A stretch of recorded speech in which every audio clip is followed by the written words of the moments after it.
चलिए श्रवण माह महात्म्य का 7वां अध्याय शुरू करते हैं। मंगला गौरी व्रत का वर्णन तथा व्रत कथा। ईश्वर बोले, हे सनत कुमार, अब मैं अच्युतम भौम व्रत का वर्णन करूंगा, जिसके अनुष्ठान करने मात्र से वैधव्य नहीं होता है। विवाह होने के पश्चात 5 वर्षों तक यह व्रत करना चाहिए। इसका नाम मंगला गौरी व्रत है। यह पापों का नाश करने वाला है।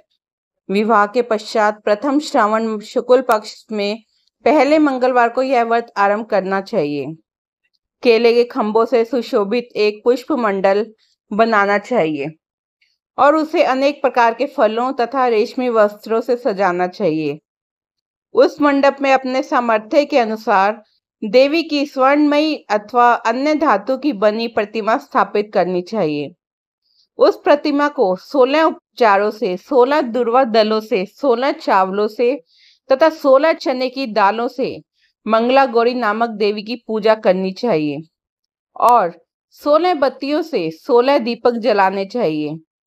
दही तथा भात का नैवेद्य भक्ति पूर्वक अर्पित करना चाहिए। देवी के पास ही पत्थर का सिल तथा लोढ़ा स्थापित करना चाहिए।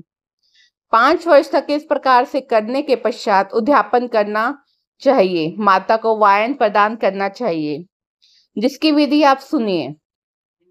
अपने सामर्थ्य के अनुसार एक पल प्रमाण स्वर्ण की अथवा उसके आधे प्रमाण की अथवा उसके भी आधे प्रमाण की मंगला गौरी की प्रतिमा निर्मित करानी चाहिए।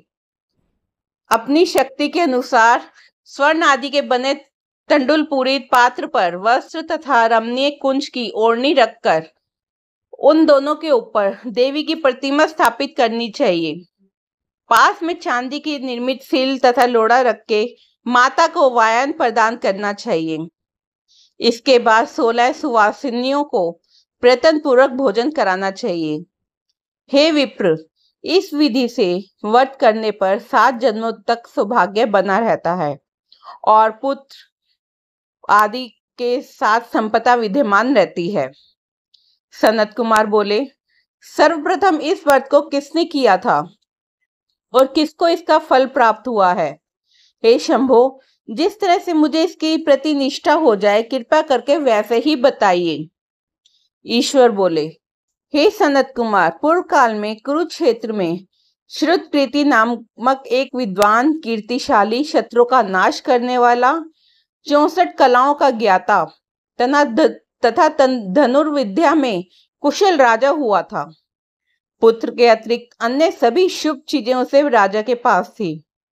अतः वह राजा संतान के विषय में अत्यंत चिंतित हुआ और जब ध्यानपूर्वक देवी की आराधना करने लगा, तब उसकी कठोर तपस्या से देवी प्रसन्न हो गई और उससे यह वचन बोली, हे सुव्रत, वर मांगो।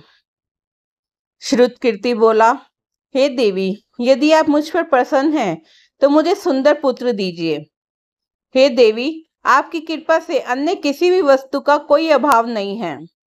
उसका यह वचन सुनकर पवित्र मुस्कान वाली देवी ने कहा, हे राजन, तुमने अत्यंत दुर्लभ वर मांगा है, फिर भी कृपा वंश मैं तुम्हें अवश्य दूंगी। किंतु हे राजेंद्र, सुनिए, यदि परम गुणी पुत्र चाहते हो तो वह केवल 16 वर्ष तक जीवित रहेगा और यदि रूप तथा विद्या से विहीन पुत्र चाहते हो तो दीर्घजीवी होगा।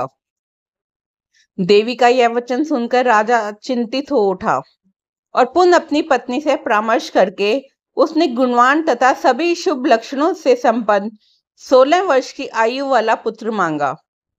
तब देवी ने भक्ति प्रसन्न राजा से कहा, हे नृपनंदन, मेरे मंदिर के द्वार पर आम का वृक्ष है। उसका एक फल लाकर मेरी आज्ञा से अपनी भार्य को उसे भक्षण करने हेतु प्रदान करो, जिससे वह शीघ्र ही गर्भ धारण करेगी, इसमें संदेह नहीं है। प्रसन्न होकर राजा ने वैसे ही किया और उसकी पत्नी ने गर्भ धारण किया। 10वें महीने में उसने देवतुल्य सुंदर पुत्र को जन्म दिया। तब हर्ष और शोक से युक्त राजा ने बालक का जातकर्म आदि संस्कार किया और शिव का स्मरण करते हुए उस बालक का नाम चिरायु रखा। इसके बाद पुत्र के 16 वर्ष के होने पर पत्नी सहित राजा चिंता में पड़ गए और वे विचार करने लगे कि यह पुत्र बड़े कष्ट से प्राप्त हुआ है और मैं इसकी दुखद मृत्यु अपने सामने कैसे देख सकूंगा। ऐसा विचार करके राजा ने पुत्र को उसके मामा के साथ काशी भेज दिया। प्रस्थान के समय राजा की पत्नी ने अपने भाई से कहा कि कार्तिक का वेश धारण करके आप मेरे पुत्र को काशी ले जाइए। मैंने भगवान मृत्युंजय से पूर्व में पुत्र के लिए प्रार्थना की थी और कहा था कि हे विश्वेश, आप जगतपति की यात्रा के लिए मैं उस पुत्र को अवश्य भेजूंगी। अतः आप मेरे पुत्र को आज ही ले जाइए और सावधानी पूर्वक इसकी रक्षा कीजिएगा। अपनी बहन की यह बात सुनकर भांजे के साथ वह चल पड़ा। कई दिनों तक चलते चलते वह आनंद नामक नगर में पहुंचा। वहां सभी प्रकार की समृद्धियों से संपन्न वीरसेन नामक राजा राज करता था। उस राजा की एक सर्वलक्षण संपन्न युवावस्था प्राप्त मनोहर तथा रूप लावण्यमयी मंगला गौरी नामक कन्या थी। सभी उपमानों में को तुच्छ करके सौंदर्याभिवृद्धि को प्राप्त वह कन्या किसी समय सखियों के साथ नगर के उपवन में क्रीड़ा करने के लिए गई हुई थी। उसी समय वह चिरायु तथा उसके मामा वे दोनों भी वहां पहुंच गए और उन कन्याओं को देखने की लालसा से वहीं विश्राम करने लगे। इसी बीच विनोद पूर्वक क्रीड़ा करते हुए उन कन्याओं में से किसी एक ने कुपित होकर राजकुमारी को रांडा या कुवचन कह दिया। तब उसे अशुभ वचन को सुनकर राजकुमारी ने कहा, तुम अनुचित बात क्यों बोल रही हो? मेरे कुल में तो इस प्रकार की कोई नहीं है। मंगला गौरी की कृपा से तथा उनके व्रत के प्रभाव से विवाह के समय जिसके सर पर मेरे हाथ से अक्षत पड़ेंगे, हे सखी, वह यदि अल्पायु वाला होगा तो वह चिरंजीव हो जाएगा। इसके बाद वह सभी कन्याएं अपने अपने घर चली गई। उसी दिन राजकुमारी का विवाह था। ब्राहिक देश के दृढ़ धर्मा नामक राजा के सुकेतु नाम वाले पुत्र के साथ उनका विवाह निश्चित किया गया था। वह सुकेतु विद्याहीन, कुरूप तथा बहरा था। तब सुकेतु के साथ आए हुए उन लोगों ने विचार किया कि इस समय कोई दूसरा श्रेष्ठ वर ले जाना चाहिए और विवाह संपन्न हो जाने के बाद वहां सुकेतु पहुंच जाए।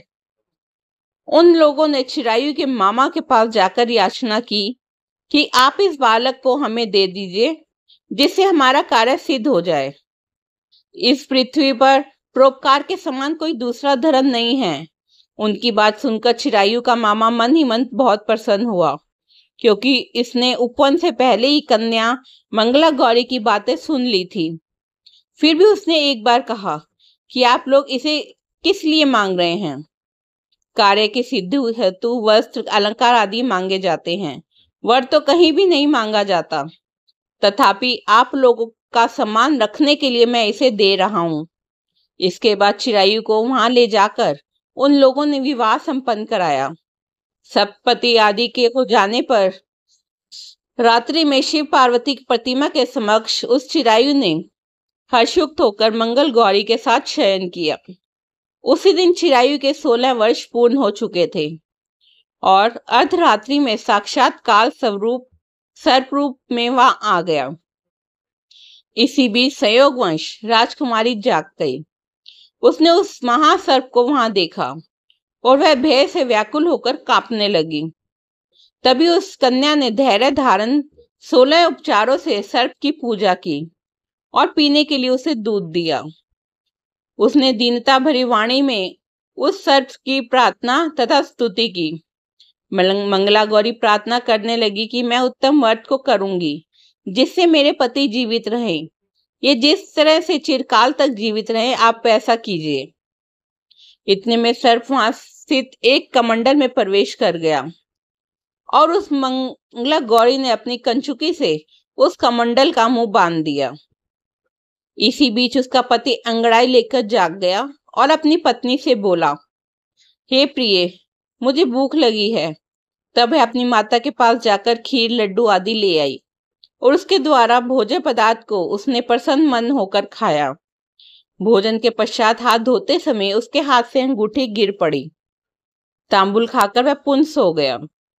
इसके बाद मंगला गौरी कमंडल को फेंकने के लिए जाने लगी। विधि की कैसी गति है कि उस कमंडल में से बाहर की ओर जगमग करती हुई हार कांति को देखकर वह आश्चर्यचकित हो गई। घट में स्थित उस हार को उसने अपने कंठ में धारण कर लिया। उसके बाद कुछ रात शेष रहते ही चिरायु का मामा आकर उसे ले गया। इसके बाद वर पक्ष के लोग केतु को वहां ले आए। उसे देखकर मंगला गौरी ने कहा कि यह मेरा पति नहीं है। तब उन सभी ने उससे कहा, हे शुभे, यह तुम क्या बोल रही हो? यहाँ तुम्हारा कोई परिचायक हो तो उसे हम लोगों को बताओ। मंगला गौरी बोली, जिसने रात्रि में 9 रत्नों से बनी अंगूठी दी है, उसकी उंगली में डालकर परिचायक निशानी देख लें। मेरे पति ने रात्रि में मुझे जो हार दिया था, उसके रत्नों का समुदाय कैसा है, इस बात को यह बताए। यह तो कोई अन्य ही है। इसके अतिरिक्त रात्रि में आम सींचते समय उनका पैर कुमकुम से विलुप्त हो गया था। वह मेरी जांघ पर अब भी विद्यमान है। उसे आप लोग शीघ्र ही देख लें। साथ ही रात में परस्पर भाषण तथा भोजन आदि जो कुछ किया गया था उसे भी यह बता दे, तब यह निश्चित होगा कि मेरा पति है। इस प्रकार उसका वचन सुनकर सभी ठीक है कहने लगे। किंतु जब एक भी बात ना मिली, तब सभी ने सुकेतु को उसका पति होने से निषेध कर दिया और वर पक्ष वाले जिस तरह आए थे उसी तरह से चले गए। उसके बाद अपने वंश को बढ़ाने वाले महान यश से संपन्न तथा परम मानस्वी मंगला गौरी के पिता ने अन्न पान आदि का सत्र चलाया। उन्होंने वर पक्ष का वृतांत कानों कान सुन लिया कि स्वरूप से कुरूप होने के कारण लोगों के द्वारा किसी अन्य का वर के रूप में आदर पूर्वक लाया गया था। तब उन्होंने अपनी कन्या को पर्दे के भीतर बिठा दिया। उसके बाद 1 वर्ष बीतने पर यात्रा करके चिरायु अपने मामा के साथ यह देखने आया कि विवाह के बाद वहां क्या हुआ। तब उसे गवाक्ष के भीतर से देखकर वह मंगला गौरी अत्यंत प्रसन्न हुई और माता पिता से बोली कि मेरे पति आ गए हैं। राजा ने अपने सहजनों को बुलाकर पूर्व में कहे गए सभी परिचायकों को निशानी को देखकर मंद मुस्कान वाली अपनी कन्या चिरायु को सौंप दी। राजा ने निशिष्ट जनों को साथ लेकर विवाह का उत्सव करवाया। इसके बाद राजा वीरसेन ने वस्त्र आभूषण आदि सेना घोड़े रथ तथा अन्य भी बहुत सी सामग्रियां देकर उन्हें विदा किया। उसके बाद कुल को आनंदित करने वाली यह चिरायु पत्नी तथा मामा को साथ लेकर सेना के साथ अपने नगर पहुंचा। लोगों के मुख से उसे आया हुआ सुनकर उसके माता पिता को विश्वास नहीं हुआ। उन्होंने सोचा कि प्रारब्ध अन्यथा कैसे हो सकता है। इतने में वह अपने माता पिता के पास आ गया और स्नेह से परिपूर्ण वह चिरायु भक्ति पूर्वक उनके चरणों में गिर पड़ा। तब अपने पुत्र को मस्तक चूमकर उन दोनों ने परम आनंद प्राप्त किया। पुत्र वधु मंगला गौरी ने भी सास ससुर को प्रणाम किया। तब सास अपनी गोद में बिठाकर सारा वृत्तांत शीघ्रता पूर्वक पूछने लगी। हे महामुने, तब पुत्र वधु ने भी मंगला गौरी के उत्तम व्रत महात्म्य तथा जो कुछ घटित हुआ था वह सब वृत्तांत बताया। हे सनत कुमार, मैंने आपसे इस मंगला गौरी व्रत का वर्णन कर दिया है।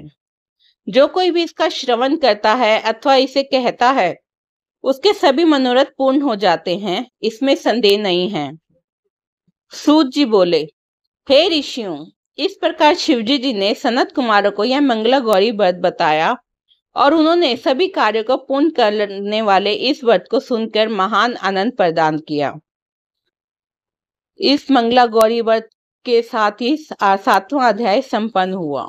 चलिए शुरू करते हैं 8वां अध्याय।